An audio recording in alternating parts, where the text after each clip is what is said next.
les conséquences lorsque nous offensons ou nous refusons d'obéir à une loi, à un principe dans la vie. Nous avons parlé le mercredi en disant que le mercredi passé, le principe que nous avons appris ici, c'était le principe de la complémentarité. Dieu a créé l'homme pour qu'il soit complémentaire à son frère. Dieu ne nous a pas créés en compétition, mais dans un esprit de complémentarité. Dans un esprit de complémentarité. Et si l'homme ne comprend pas que Dieu l'a créé pour un esprit de complémentarité, il va détruire sa vie. Et par la même occasion, il détruira ceux des autres. Et Caïn a été une des personnes qui n'a pas compris le principe de la complémentarité.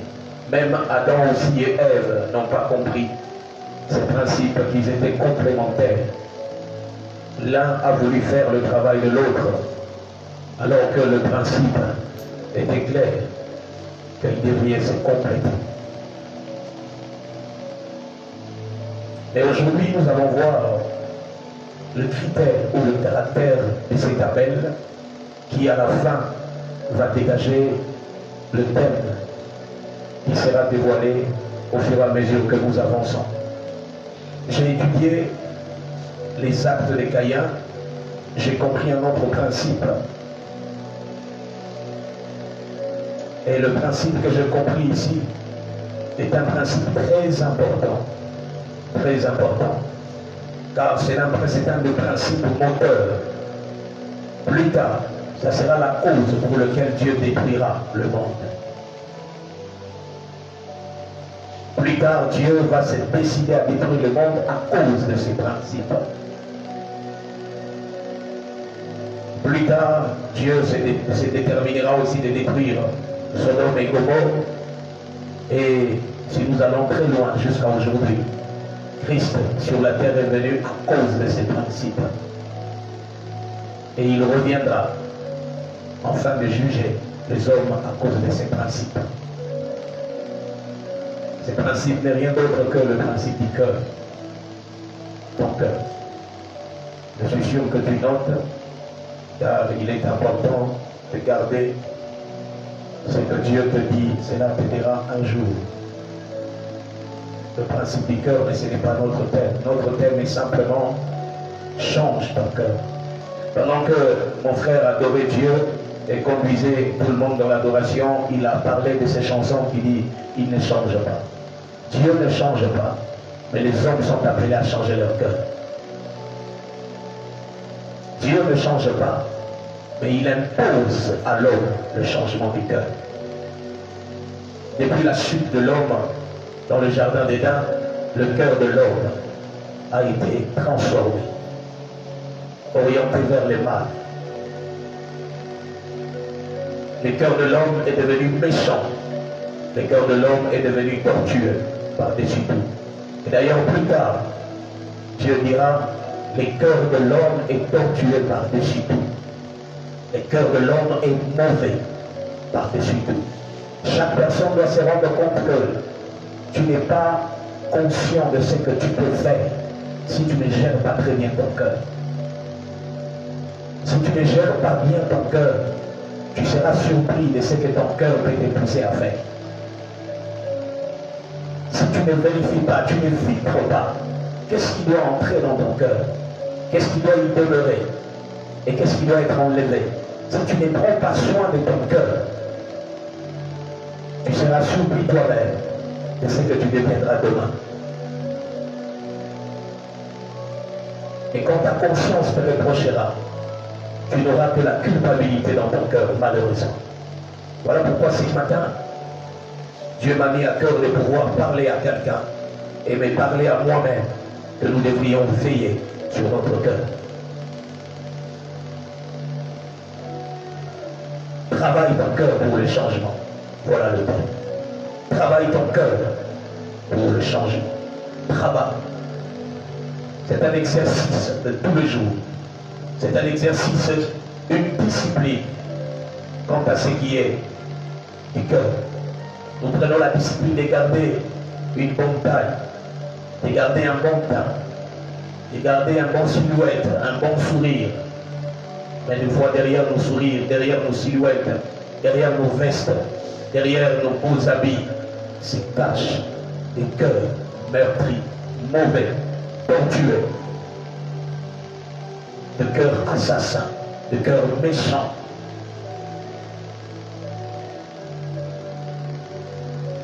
Malheureusement. Laissez-moi vous rappeler que l'homme pour lequel nous allons tirer nos exemples est un homme qui représente l'homme contemporain, l'homme d'aujourd'hui. Parce qu'ils étaient à deux, Caïn et Abel. Abel est parti, Caïn est resté. Donc, Caïn, jusqu'aujourd'hui, sa semence continue d'agir dans le cœur de beaucoup. Jusqu'à présent. Mais que représente Caïn dans ces versets? Remarquez une chose. La Bible nous dit ceci.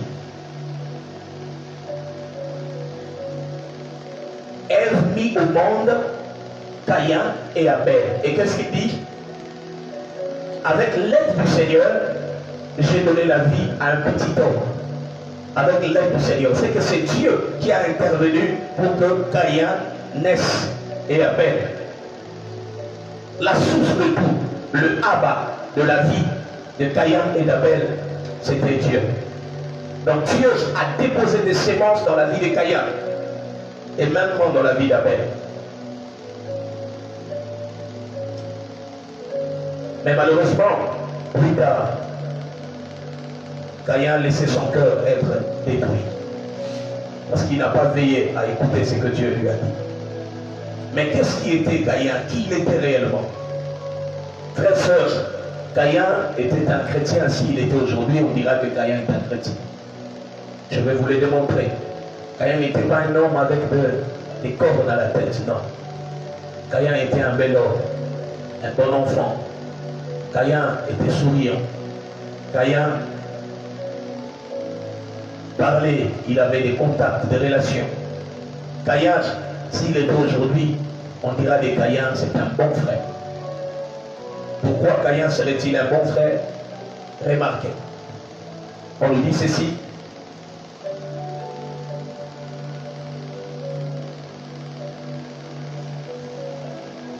Le verset 2. Elle met aussi au monde Abel, le frère de Caïn. Abel devient berger et Caïn cultive la terre. Verset 3. À la fin de l'année, Caïn apporte quelques récoltes au champ et il le offre au Seigneur. Qui est cet homme qui pouvait avoir le respect de l'offrande vers Dieu? Si ce n'est Caïn. Caïn connaissait le principe de l'offrande. Il connaissait la loi de Dieu. Caïn était un homme qui veillait à son offrande, à sa dîme. Un homme qui veillait à ce qu'il puisse poser. Et la Bible dit qu'à la fin de l'année, il est allé rendre des offrandes à Dieu. C'est qu'il avait la culture de rencontrer Dieu. N'est-ce pas ce que nous faisons aujourd'hui? N'est-ce pas ce qu'un bon chrétien fait? Chaque dimanche, il part à l'église. Chaque dimanche, il va rencontrer Dieu. Il apporte son offrande, il apporte sa dîme. À la fin de l'année, il se retrouve à faire une action de grâce. Que nos caisses deviennent des fois renflouées à la fin de l'année. Parce que tout le monde s'est dit, je vais rendre grâce à Dieu pour la fin de l'année et pour l'année qu'il m'accorde. Rien de plus normal pour celui qui connaît Dieu. Donc Caïn était un chrétien s'il était aujourd'hui. On dira de Caïn un chrétien. Parce qu'il connaissait le principe de Dieu. Il s'est déplacé pour aller déposer l'offrande. Ça veut dire qu'il avait l'habitude d'aller dans la présence de Dieu. N'est-ce pas quelque chose de normal pour un chrétien? Il aimait la présence de Dieu. Parce que Caïn est allé déposer l'offrande à Dieu. Il aimait la présence de Dieu. Il était près de Dieu. Il appliquait tout le principe que la Bible exige pour Dieu. Il est allé déposer son offrande. Écoutez encore. Il dépose son offrande. Il va déposer son offrande à qui? À Dieu. De l'autre côté, Abel apporte le premier agneau de son troupeau et il offre au Seigneur le meilleur morceau. Le Seigneur reçoit avec plaisir Abel et son offrande. Je suis dans la version française, parole vivante. Abel et son offrande. Mais il ne reçoit pas Caïn ni son offrande. C'est pourquoi Caïn est très en colère. Son visage devient sombre et sombre de tristesse. Voilà. Caïn, malgré qu'il allait à l'église, malgré qu'il s'est présenté à faire tout ce qu'un chrétien peut faire, il aimait la présence de Dieu. Pire encore, un autre élément, avant de rentrer dans ces versets 3, lorsqu'il a commis son forfait, il a commis son forfait en tuant son frère. Le verset 9. Le verset 9, vous voyez. La Bible dit, alors le Seigneur dit à Caïn, où est ton frère Abel? Caïn répond, je ne sais pas. Est-ce que je suis le gardien de mon frère? Remarquez une vérité ici. Caïn savait parler à Dieu. Caïn savait écouter Dieu. N'est-ce pas là les dons spirituels? N'est-ce pas là aujourd'hui les dons spirituels? La capacité d'écouter Dieu. La capacité de parler à Dieu. La capacité d'entendre la voix de Dieu. N'est-ce pas là le don spirituel? C'est que si Caïn était aujourd'hui, Caïn serait un homme rempli du Saint-Esprit. Un homme rempli de dons spirituels. Un homme rempli des capacités spirituelles et surnaturelles. Caïn naviguait dans le surnaturel. Il rencontrait Dieu. Il parlait avec Dieu. Il écoutait Dieu.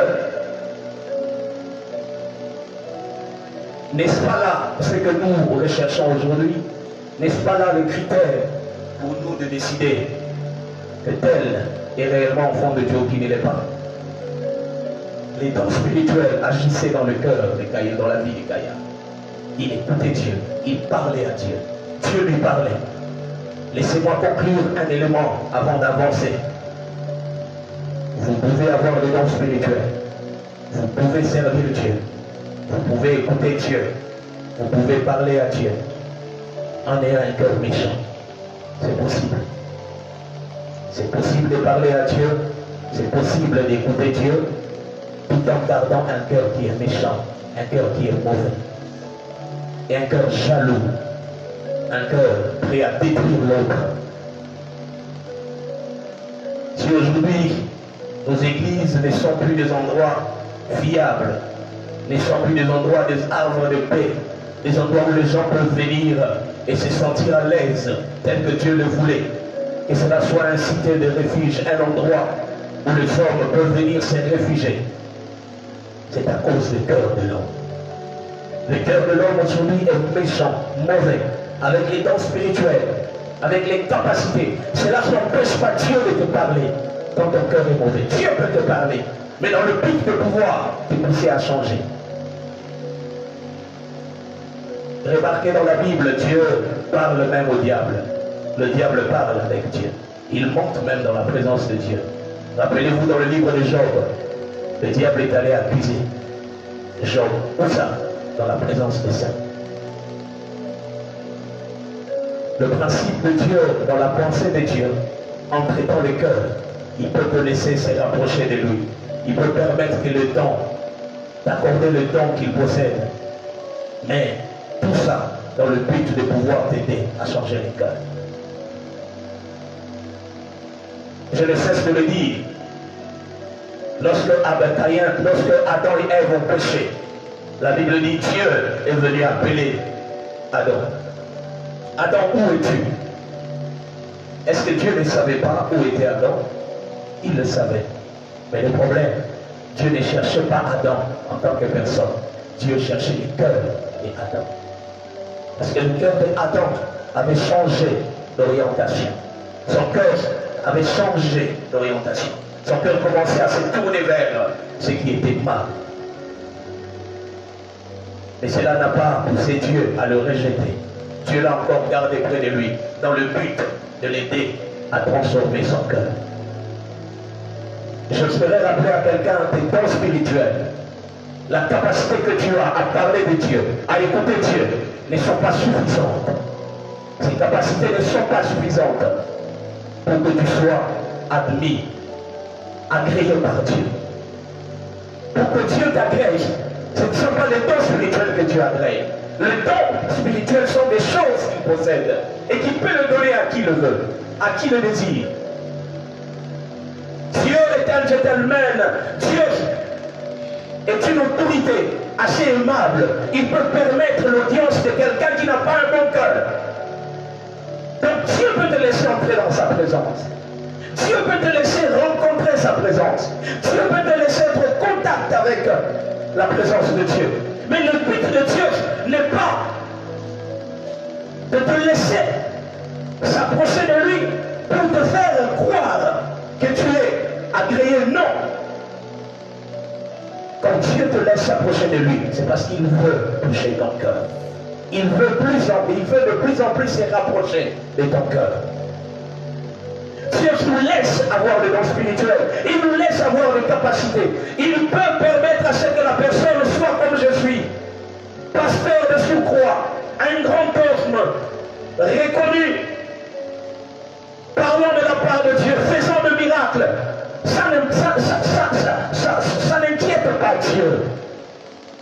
Et cela n'est pas un élément d'approbation pour Dieu. Dieu n'approuve pas un homme lorsque l'homme possède des dons spirituels ou qu'il possède la renommée ou la gloire. Dieu peut laisser sa gloire apparaître dans un homme parce qu'il a même permis à une âne de parler. Un âne de parler. L'âne a parlé, mais l'âne n'était pas sa créature. N'était pas plutôt une créature créée à son image.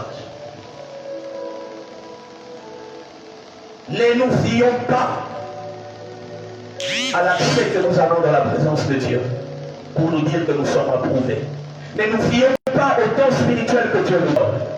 N'est-ce pas qu'aujourd'hui dans le monde nous les remarquons qu'il y a des gens qui peuvent nous donner des dons sans être d'accord avec nous. Ce n'est pas parce que quelqu'un te donne un don que cela démontre qu'il t'approuve qu'il est avec toi. Les dons ne signifient pas une approbation. Les dons en soi ne sont pas le seul critère d'approbation. Ce qui m'attend pour que Dieu approuve ta vie, approuve ton offrande, c'est d'abord ton cœur qu'il veut traiter, qu'il veut toucher. Nous nous préoccupons à nous rassurer que les gens tournent autour de nous, que les gens soient nombreux à nous écouter, et on se dit, voilà, j'ai l'approbation de Dieu. Non, ce n'est pas ça, le seul élément d'approbation de Dieu. Non. Que tous les médias parlent de toi. Les médias peuvent parler de toi en bien sans que Dieu parle de toi en bien. Les autres peuvent t'applaudir sans que Dieu t'applaudisse. Les hommes peuvent te donner des mérites sans que Dieu puisse accepter que tu mérites. Les hommes peuvent te donner des places d'honneur sans que Dieu t'accorde son honneur.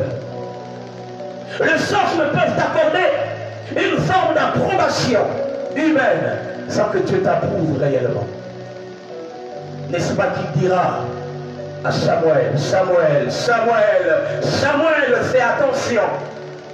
Je n'approuve pas les choses de la même façon que toi.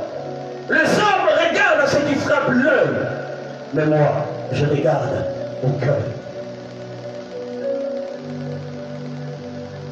Même l'homme de Dieu, Samuel, un grand homme que Dieu a choisi, malheureusement, lui aussi s'est mis à fonctionner selon le critère des hommes, les talents, les dons, les capacités. Il a fait son choix sur le don, sur les capacités. Ça, c'est l'homme. Mais laissez-moi vous dire une vérité. Notre contrat avec les hommes s'arrêtera un jour. Mais l'éternité est un contrat indéfini, infini. Préoccupons-nous plus du contrat indéterminé que du contrat déterminé. À un temps fixé, nous allons cesser notre contrat avec les hommes. Or, le contrat indéterminée dans l'éternité avec Dieu est fonction de ton cœur. Caïn avait l'approbation de Dieu? Non. Caïn avait le temps? Oui. Caïn était reconnu des hommes? Oui. Caïn était reconnu des hommes. Caïn pouvait être apprécié. D'ailleurs, il était le né. Probablement Adam approuvait Caïn. Probablement Adam aimait Caïn. Parce que c'est le premier qui a apporté de l'aide à son père et à sa mère. Rappelez-vous que lorsque Dieu a créé l'homme, il a dit à l'homme, assujettis la terre. Et on ne voit nulle part où Adam a assujetti la terre. C'est seulement quand Caïn naît qu'on nous parle que Caïn a assujetti la terre. Il labourait la terre, il travaillait la terre. C'est que son fils a été une des personnes qui s'est mis à travailler. L'accomplissement de la promesse de Dieu sur son père s'est accompli sur Caïn, sans que Dieu l'approuve. Dieu promet à l'homme d'assujettir la terre. Il lui donne le pouvoir d'assujettir la terre. Mais on ne voit nulle part où Adam assujettir la terre à part le nom qu'il donne aux animaux. Mais cette promesse, cette capacité, nous le voyons en exercice où dans la vie de Caïn. C'est Caïn qui commence à travailler la terre. C'est Caïn qui extériorise le talent. Dans le don est venu de son père par la promesse de Dieu. Dans ta vie, les promesses peuvent s'accomplir. Mais cela n'est pas un signe d'approbation de Dieu. Les promesses peuvent s'accomplir dans ta vie sans que Dieu ne t'approuve. Parce que Dieu reste fidèle à sa parole. Dieu reste fidèle à ce qu'il a dit. Il peut accomplir sa promesse dans ta vie sans qu'il ne puisse t'approuver. Parce que lui respecte les clauses qu'il a signées avec toi. Il a dit à Adam, multiplie, je te donne le pouvoir, créons l'homme pour qu'il soit capable de multiplier, de travailler, d'approuver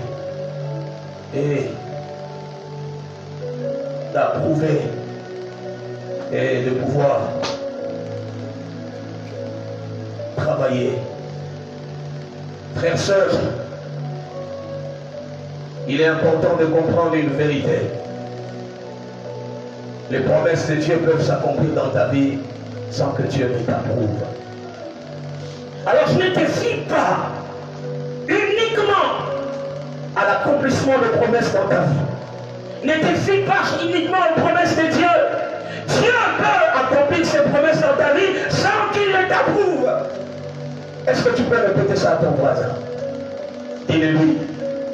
Dieu peut accomplir ses promesses dans ta vie sans qu'il ne t'approuve.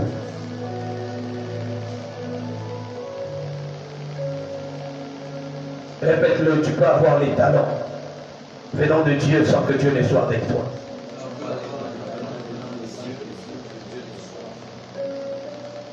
Il a assez les talents. Il en a beaucoup. Et il peut le donner à qui il veut. Mais ce qui est important pour lui, c'est que Dieu fait de surcroît. C'est voir ton cœur. Travaille ton cœur.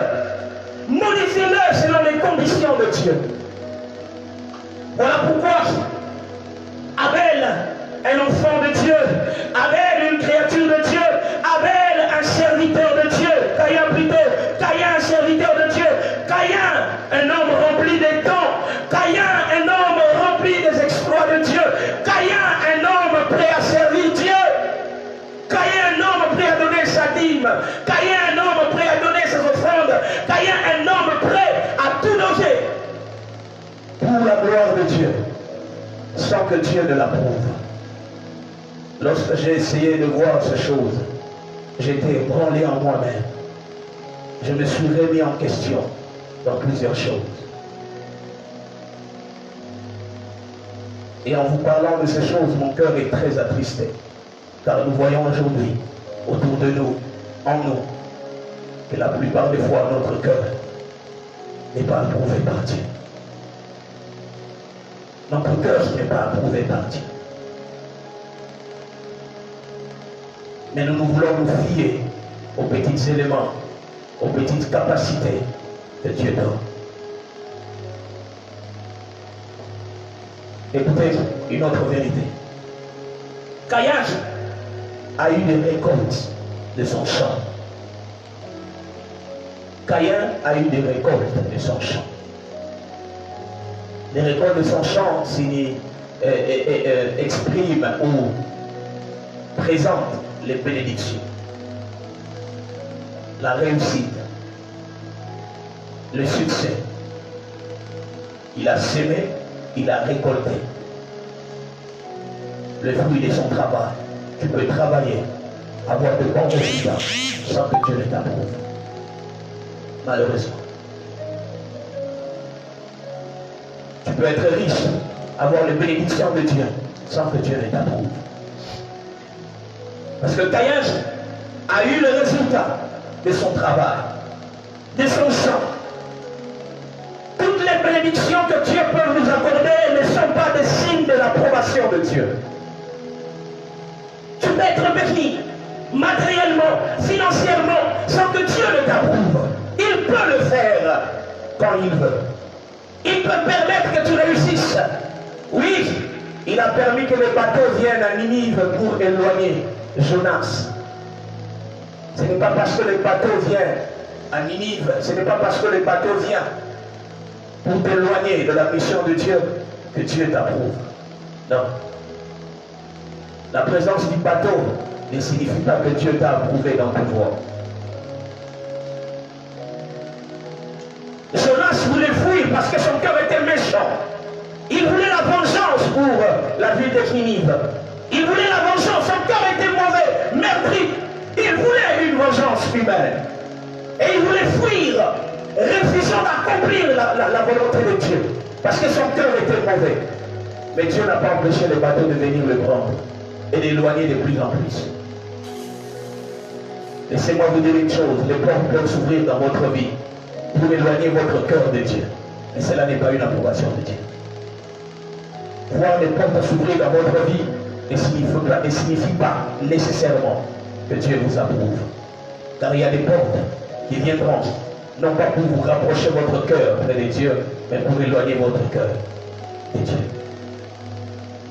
Voilà pourquoi tout chrétien, tout homme qui se fie à tous ces éléments que je viens de citer et qui s'arrête là commettra une grosse erreur et une grave erreur. Parce que le jugement viendra. C'est quand le jugement? C'est à la fin de l'offrande. À la fin de l'année. La Bible dit à la fin de l'année. Ils sont allés déposer l'offrande. L'offrande pour une conclusion. Pour tirer une conclusion. Dieu n'a pas approuvé son offrande à la fin de l'année. À cause, l'offrande représente les œuvres. Ils sont allés déposer leurs œuvres auprès de Dieu. Mais Dieu n'a pas approuvé les œuvres de Caïn. Parce que son cœur était méchant. Son cœur était mauvais. C'était un jugement. Et bientôt, Christ reviendra. Nous irons rendre compte des talents, des dons, des capacités que Dieu nous a données. Tout ce qu'il fait, tout ce qu'il nous donne, c'est pour nous donner une occasion de se dire, travaillons le cœur. Modifions nos cœurs selon lui. Parce qu'il m'a donné, parce qu'il t'a tout donné.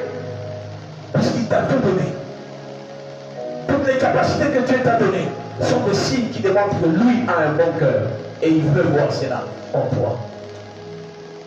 Donc Dieu te donne, il veut t'enseigner que je te donne et j'ai un bon cœur. Malgré que tu n'es pas bon, moi je te donne. Parce que je veux te voir changer.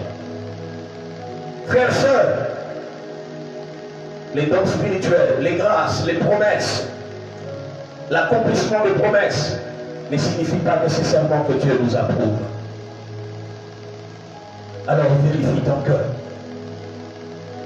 Après le jugement, la Bible dit clairement, Dieu dit, il refuse l'offrande de Caïn. Mais la Bible nous démontre que c'est là, lorsque l'événement est arrivé, que la vérité du cœur est sortie. La vérité du cœur de Caïn est sortie. La Bible dit, c'est pourquoi Caïn est très en colère. Son visage devient sombre et tristesse. Ah! La tristesse n'était pas entrée. La tristesse était là déjà. C'est l'acte que Dieu a posé qui a permis à cette tristesse de sortir et d'appliquer son ombrage sont ténèbres sur le visage. Il y avait déjà la semence de la colère. La semence de la méchanceté était là. La semence de la tristesse. La semence de l'égoïsme. La semence de la jalousie. La semence mauvaise était déjà en lui.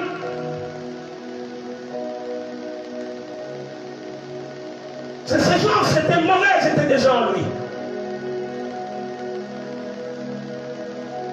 Mais le grand problème, ce n'était pas ce que Dieu a fait, mais Dieu l'a fait pour pousser que ton cœur réagisse.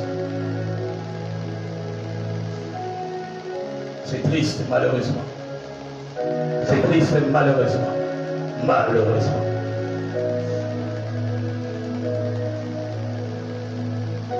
Nulle part, on nous dit que la tristesse est venue quelque part et entrer en lui.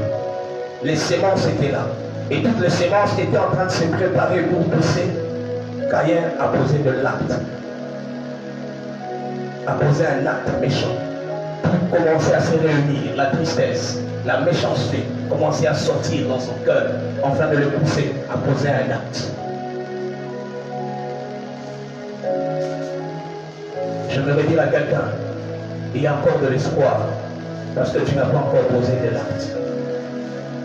Dieu te prévient comme il a prévenu à Caïn. Le mal se couche devant ta porte. Tu ne peux pas empêcher un oiseau de passer sur ta tête, mais tu peux l'empêcher de faire un nid sur ta tête. Le mal est devant ta porte.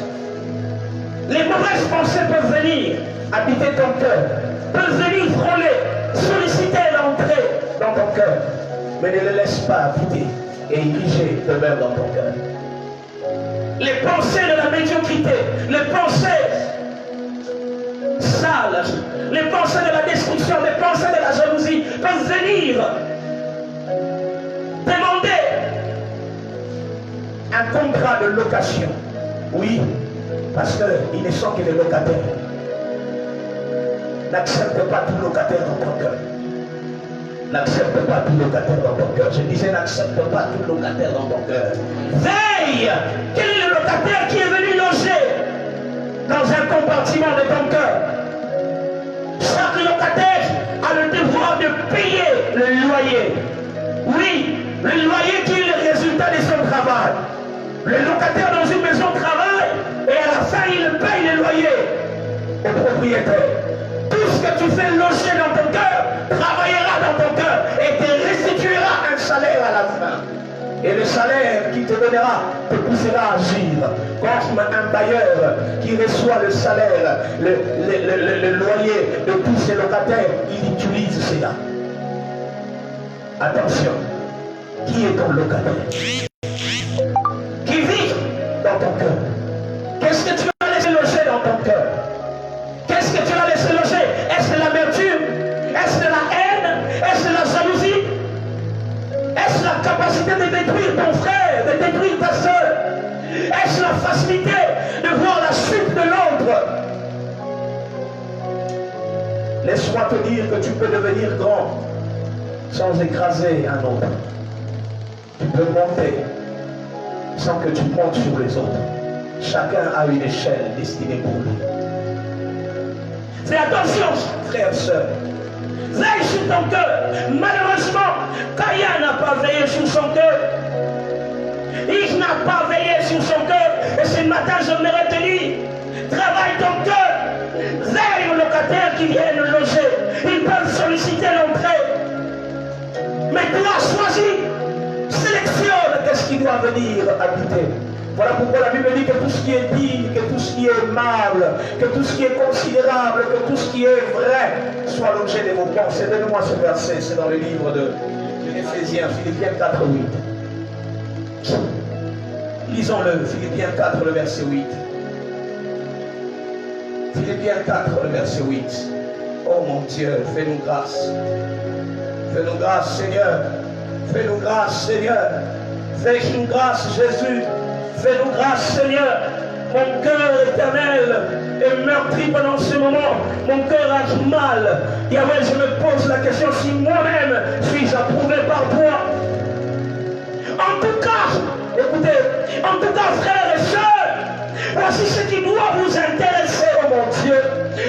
ce qui doit vous intéresser, tout ce qui est vrai et qui mérite d'être respecté, tout ce qui est juste et pur, tout ce qu'on peut aimer et approuver, tout ce qui est très bon et ce qui mérite des félicitations.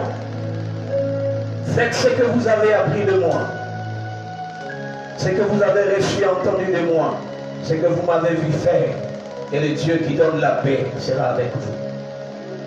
Que tout ce qui est digne, que tout ce qui est juste, et que tout ce qui est honorable soit l'objet de vos pensées.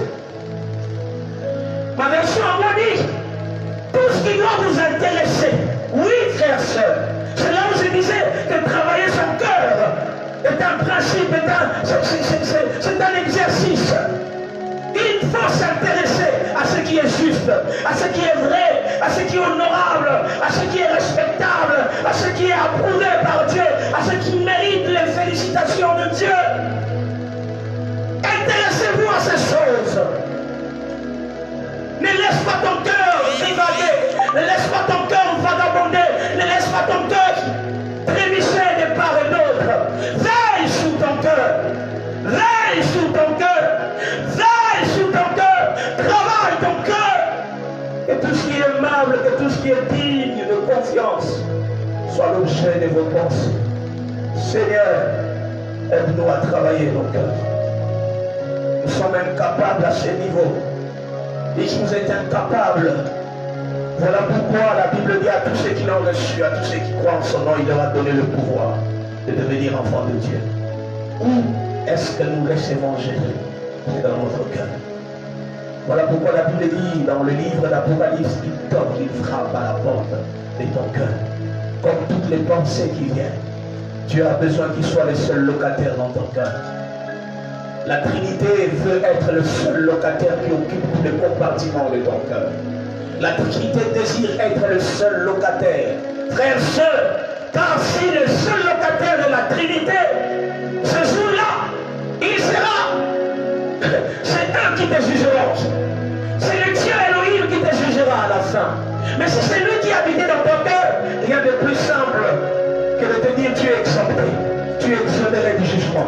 Tu ne seras pas jugé parce que j'ai habité ton cœur. C'est moi-même qui ai travaillé. C'est moi-même qui ai façonné ton cœur. C'est moi-même qui ai modifié ton cœur. Tu m'as laissé ton cœur le modifier. Tu m'as laissé ton cœur le transformer. Tu m'as laissé ton cœur le modifier à ma guise. Alors tu es exempté de tout jugement.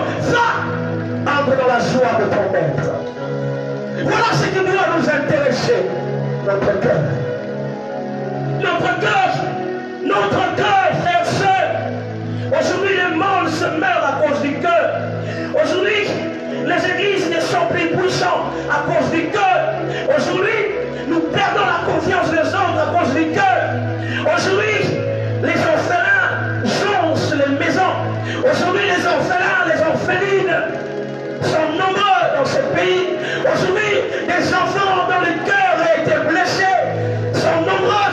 Aujourd'hui, il y a plusieurs cœurs qui ne pensent qu'au mal parce qu'il n'a vécu que le mal. Aujourd'hui, beaucoup ne vivent que sur la vengeance parce qu'il n'a vécu que la vengeance.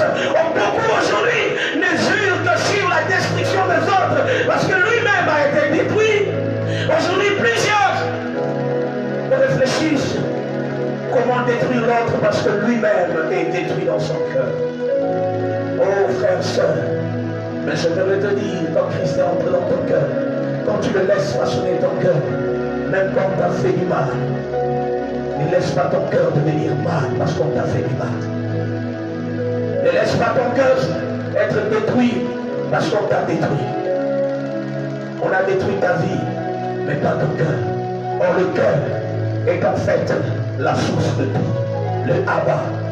Si on a détruit ta vie et que ton cœur n'est pas détruit, il y a possibilité que ton cœur génère une nouvelle vie. Il y a possibilité que tu puisses reprendre une nouvelle vie. Il y a possibilité que tu puisses renaître. Il y a possibilité de commencer à zéro. Il y a possibilité d'aller de l'avant. Voilà pourquoi la Bible dit ne pensez plus aux événements passés, ne considérez plus ce qui est ancien, car sur le point d'arriver, je ferai quelque chose de nouveau. Ne la connaîtrez-vous pas? Je mettrai le chemin dans le désert et de l'eau dans la solitude. Un homme blessé, il s'est dit, je ne vois rien de bon, je ne vois rien, qu'est-ce que je peux faire? toi, c'est le chemin de la destruction, le chemin de la vengeance, le chemin de la mort, le chemin de l'italien. Non! La loi d'italien, ce n'est pas le seul chemin. Il y a un chemin tracé quelque part. Dieu dit sur le point d'arriver là où tu es arrivé, là où tu as été blessé, là où tu as été humilié, là où tu as été chassé, là où tu as été abandonné, là où tu as été rejeté. Là, sur le point d'arriver, Dieu veut commencer quelque chose de nouveau. La chose qu'il veut commencer, c'est de te donner l'opportunité de tracer un nouveau chemin, l'opportunité de créer un nouveau chemin, l'opportunité de voir une nouvelle orientation de ta vie. Ne laisse pas ton cœur être touché par ce qui a touché ta vie. Ta vie n'est pas ton cœur, mais ton cœur peut changer ta vie.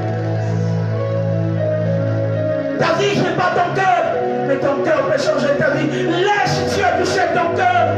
Laisse-lui frayer un chemin. Laisse-lui faire un bon chemin sous toi. Si hier tu as été rejeté, décide-toi de ne jamais rejeter tes enfants et de ne jamais rejeter quelqu'un. Si hier tu as été détruit, décide-toi, moi à mon tour, je ne détruirai pas quelqu'un. Si hier tu as été l'homme qu'on a humilié, tu as été la femme humiliée, décide-toi, à mon tour, je ne veux pas humilier quelqu'un. Et ces choses ne peuvent être possibles que lorsqu'on laisse son cœur être touché, transformé par Dieu. Ce matin, je voudrais rappeler à quelqu'un, je viens crier, c'est Dieu qui crie à ta porte. Il vient, il te dit, attention, le mal est sur ta porte. Mais toi, veille, domine sur là, domine sur ça, domine sur ces mauvaises pensées qui veulent entrer. Voilà, il dit à ta porte. Quelle porte? La porte de ton cœur. Le mal est à la porte de ton cœur. Il veut entrer pour devenir locataire. Ne le laisse pas devenir locataire. Ne permets pas au mal de devenir locataire dans ton cœur. C'est tout ce que Dieu voulait dire à Caïn. Je vois le mal solliciter l'entrée dans ton cœur. Je vois avec toutes ces choses venues te déjourner. On t'a détruit, on t'a rejeté, on t'a abandonné, on t'a humilié. On ne veut pas de toi. Tu es un homme méchant. On a tout dit, on a tout dit, on a tout dit. Non, laisse-leur dire ce qu'ils ont dit. Dieu n'a pas encore dit. Écoute ce que Dieu a dit. Il dit ne laisse pas le mal entrer dans ton cœur. Les gens m'ont dit que tu n'es pas approuvé. Mais Dieu dit ne laisse pas entrer le mal dans ton cœur. Préoccupe-toi de ce que Dieu dira. En dernier lieu, ne laisse pas les hommes dire le dernier mot dans ta vie. Seul Dieu a le dernier mot. Voilà pourquoi la Bible dit dans le livre de Deutéronome, verset 9, le verset 4. Deutéronome 8, 14 plutôt. Deutéronome 8, 14 et Deutéronome 7, 17. 8, 17. Deutéronome 8, 14 et Deutéronome 8, 17. Prends garde que ton cœur ne s'enfle et que tu oublies l'Éternel ton Dieu qui t'a fait sortir d'Égypte, de la maison de servitude. Garde-toi, verset 17, garde-toi de dire en ton cœur, ma force et la puissance de ma main m'ont acquis ces richesses. Et la Bible dit, garde ton cœur plus que toute autre chose, car c'est la source de tout. Je termine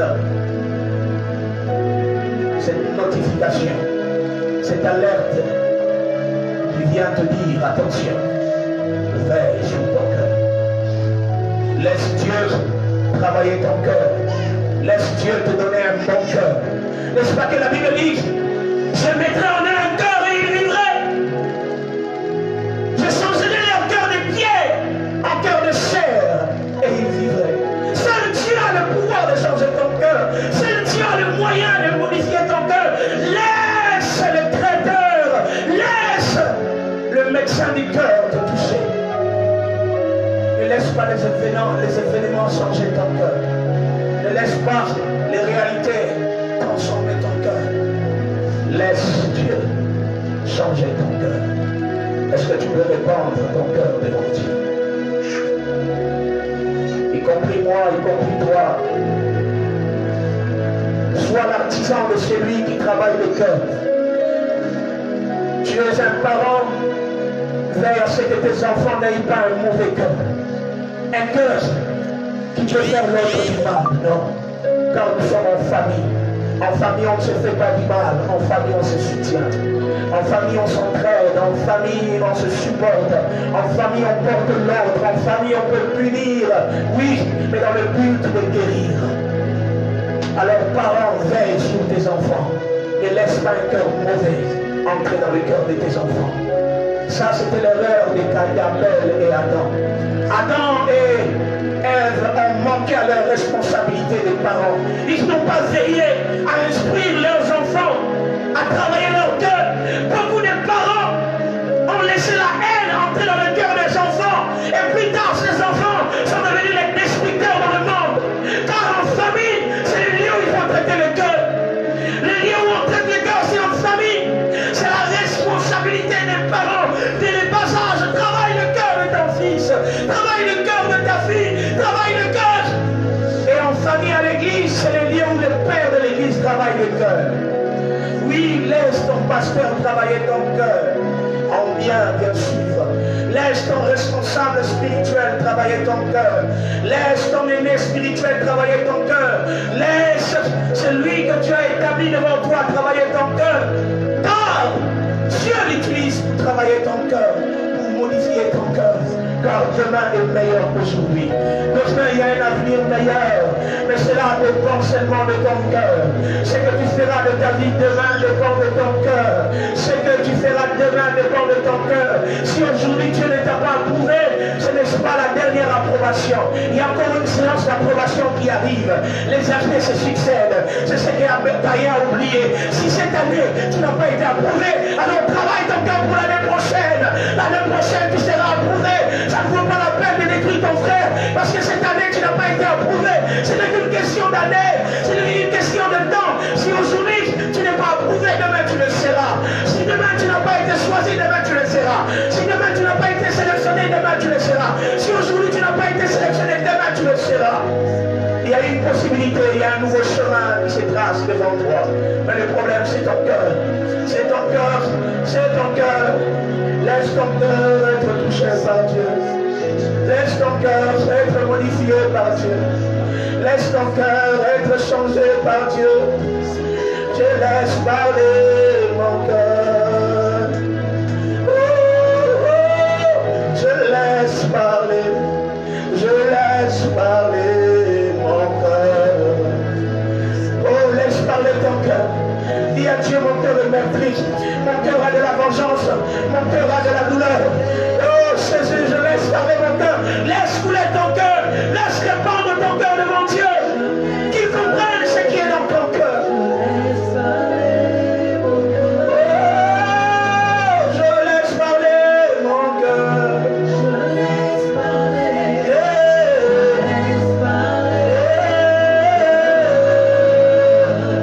Je laisse parler.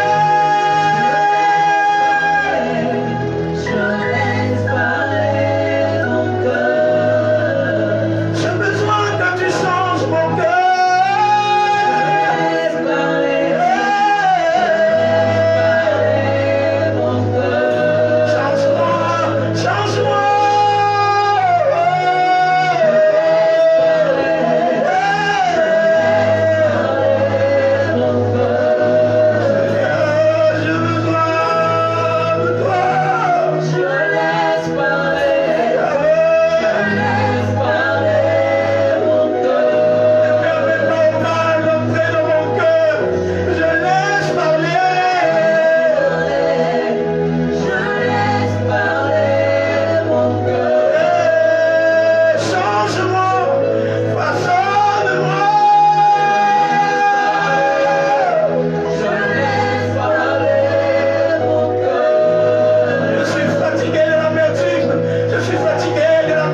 quelqu'un qui peut